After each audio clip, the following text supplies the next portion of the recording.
February decide करती है कि तुम टॉपर रहोगे या फिर रिग्रेट में रहोगे। अगर ये वीडियो स्किप किया तो तुम रिग्रेट में रहोगे, इतना मुझे पता है। अभी नहीं, लेकिन आने वाले एक हफ्ते 10 दिन बाद जरूर रहोगे।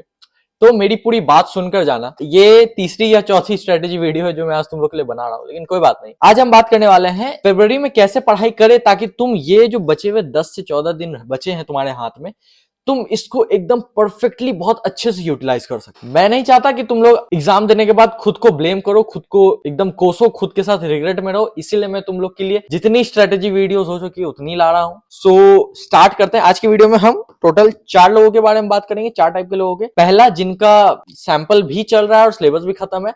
दूसरा, जिनका सिलेबस खत्म है but don't know where to start. तीसरा, जिनका सिलेबस अभी डामाडोल चल रहा है थोड़ा सा, कि पता ही नहीं है कि मेरा सिलेबस कंप्लीट हुआ है कि नहीं। और चौथा, जो सबसे महान लोग हैं जिनका अभी कुछ नहीं हुआ है।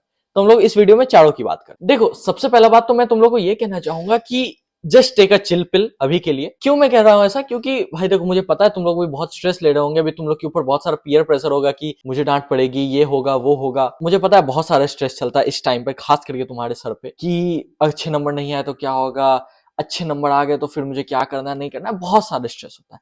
तो सबसे पहला बात जो मैं तुम लोग हर एक टाइप के स्टूडेंट को कहूंगा वो होगा, प्लीज चिल हो जाओ, स्ट्रेस मत लो, अपने आप को समझाओ कि मैं कर सकता हूं, and then you have to think about. बहुत सारा प्रेशर होता है इस टाइम पर। एक टाइम पे मुझे भी होता था जब मैं 10th में था। और बहुत सारी चीजें होती है जिसके मतलब जिसको तुमको गो थ्रू करना पड़ता है, और साथ ही साथ में उसके साथ तुम्हें तैयारी करनी पड़ती है। तो वो एक होता है। मेरी बात सबसे पहले ये मानो, बोर्ड एग्जाम है, ये कोई कॉम्पिटेटिव एग्जाम नहीं है जो कि तुम एकदम स्ट्रेस में रहोगे, नहीं निकला नहीं है। चिल रहो। मुझे पता है अगर कम नंबर आए तो रिग्रेट होता है, बट रिग्रेट ज्यादा होता है जब तुम मेहनत नहीं करते हो। ठीक है, कौन क्या कहेगा वो बात का बात है। बहुत सलाह देने के लिए दुनिया भर के बैठे हुए, इंजीनियर बनो, डॉक्टर बनो, 10th में इतने आए, इसको तो उतने आए थे, इसको तो उतना दिमाग नहीं लगाओ तुम ये सब चीजें। सिर्फ अपनी मेहनत पर फोकस करो। मेहनत अच्छा होगा तो अच्छे नंबर आएंगे। और अगर मेहनत होने के बाद भी अच्छे नंबर नहीं आए तो तुम्हारे माँ बाप ने तुम्हें देखा है कि तुमने मेहनत की है, तो वो तुम्हें नहीं डांटने वाले। तो ये सब चीजों की स्ट्रेस लेना बंद करो, चिल पिल लो, चिल हो जाओ, लंबी सांस लो, उसके बाद पूरी वीडियो सुनो मेरी। तो चलो स्टार्ट करते हैं। सबसे पहले, जिनका सिलेबस खत्म हो गया और उनका सैंपल भी चला है, भाई I am very proud of you guys कि अभी के टाइम में अगर तुम लोग का सिलेबस भी कंप्लीट है प्लस तुम लोग अगर सैंपल भी तुम्हारा चल रहा है, तो सबसे पहले बहुत अच्छी बात है, क्योंकि तुम मोस्ट ऑफ द स्टूडेंट से अभी भी बहुत आगे हो। क्योंकि बहुत का अभी तक सिलेबस नहीं खत्म हुआ, तो उसके हिसाब से तुम बहुत आगे चल रहे हो। ठीक है, तो तुम सबसे ज्यादा चिल रहो अभी। तुम एकदम चिल हो जाओ। अभी मैं तुम लोग को बस कहूंगा कि जितना हो सकता है सैंपल और पीवाईक्यूज पर ध्यान दो। And if I talk about each subject, तो मैथ्स में तुम लोग 5 to 10 सैंपल्स अभी इजिली बना सकते हो, बना लो। एसएसटी में ऑल्टरनेट डेज पर सैंपल बनाओ। साइंस के लिए एटलीस्ट 6 to 7 सैंपल्स बना लो। इंग्लिश के लिए तुम लोग आराम से भी 7 to 8 सैंपल्स बनाओ। हाँ, और हिंदी संस्कृत के लिए तुम लोग 5-6 के हिसाब से देख सकते हो। जो वीक है उसको ज्यादा टाइम दो। तो तुम लोग अभी सबसे सेफ जोन में हो। बस रिवाइज कंटिन्यूअसली, एनसीईआरटीज फोकस करो, एनसीईआरटी के कीवर्ड्स पर ध्यान दो। सैंपल में अपने एनसीईआरटी के कीवर्ड्स की झलक दिखाओ ताकि एग्जामिनर खुश होए। और बाकी तुम बस चिल होके मस्त पढ़ाई करो। Let's talk about the second type of student जिनका सिलेबस खत्म हो चुका है but don't know where to start. तुम लोग के लिए सबसे अच्छा टिप्स दूंगा, कोई एक सैंपल की बुक खरीदो, बस एक सैंपल खरीदना।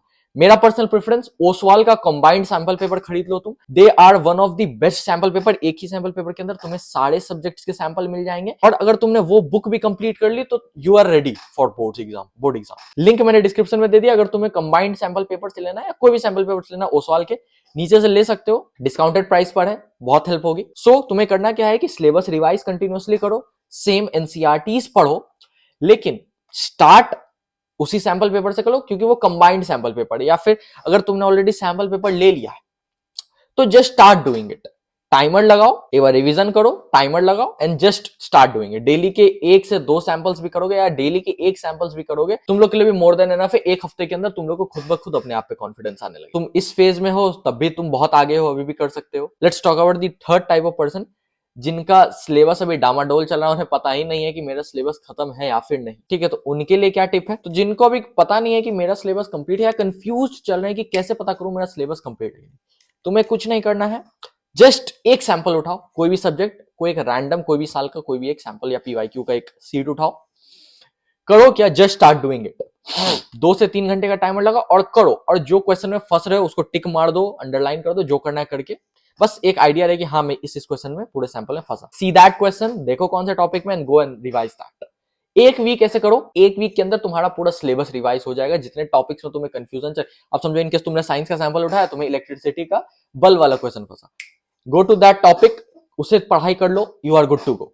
ऐसे ही तुम अभी एक हफ्ते रोज 2 सैंपल के साथ ऐसे करो, डिफरेंट सब्जेक्ट्स होने चाहिए, ताकि वीक एंड होते होते 7 से 8 दिन के अंदर तुम्हारा कंफ्यूजन क्लियर हो जाए, मेरा सिलेबस वाला क्या चीज है, and then start doing PYQs और सैंपल। और एक और बात कि अब जनवरी नहीं है जो तुम्हें चॉइस मिलेगी कि पीवाईक्यूज करने या सैंपल, तो stick to one of those. या तो पीवाईक्यूज उठाओ और उसको as a sample paper treat करना स्टार्ट करो, नहीं तो फिर सैंपल उठाओ एंड उसको करो। ये दोनों में कोई एक ही चीज चूज करना, अब ज्यादा इधर उधर नहीं करना है, इतना तुम्हारे लिए एनफ है। बस अपने नोट्स को कंटिन्यूअसली रिवाइज करना एंड गो टू एनसीईआरटी, ताकि तुम कीवर्ड्स पर ध्यान दे सको। फोर्थ टाइप ऑफ स्टूडेंट्स, जिनका जो सबसे बुद्धिमान है, जिनका ना सिलेबस खत्म होगा, तो जिनका ना सिलेबस खत्म है और सैंपल तो भूल ही जाओ तुम, तो तुम्हारे लिए अभी एक ही चीज है जो तुम्हारी जान बचा सकता है और जो भगवान है तुम्हारे लिए हाथ जोड़ के, वो है वन शॉट। जो चैप्टर पढ़ना है पढ़ो, बहुत सारे टीचर्स भरे पड़े, कोई भी टॉप लेवल का पीडब्ल्यू, तो अलग सर का लेक्चर्स आता है, वो they are one of the best lectures. अलग सर का लेक्चर देख लो, ऋतिक सर पढ़ाते हैं, दिगराज सर है, आशु सर है, science and fun and everything, सब टीचर्स बहुत अच्छे हैं। तुम्हें जिस पर सबसे ज्यादा ट्रस्ट हो रहा है, जो टीचर सबसे बेस्ट लगते हैं, बस उनका वन शॉट उठाओ एंड स्टार्ट डूइंग इट। जितना कर सकते हो अब ये 10 से 15 दिन में, और तुम्हारे पास कोई ऑप्शन नहीं। अब एनसीईआरटी बिल्कुल मत टच करना, तुम जो तो उनका सिलेबस खत्म नहीं, एनसीईआरटी अब छूना भी मत। वन शॉट लेक्चर करो, उन्हीं के नोट से पढ़ो एंड स्टार्ट डूइंग क्वेश्चंस या सैंपल्स या पीवाईक्यूज, जो कर सकते हो तुम। अभी तुम्हारे पास अब है कि तुम जो जो कर सकते हो वो करो। तुम्हारे सोचना वो तुम स्ट्रेटेजी नहीं बना सकते क्योंकि तुम्हारे पास अब टाइम नहीं बचा है। वन शॉट करो, उसके नोट्स पढ़ो। अगर पीवाईक्यूज करने पीवाईक्यूज करो, क्वेश्चन बैंक लगाना है क्वेश्चन बैंक लगाओ, सैंपल 1 लगाना है सैंपल लगाओ।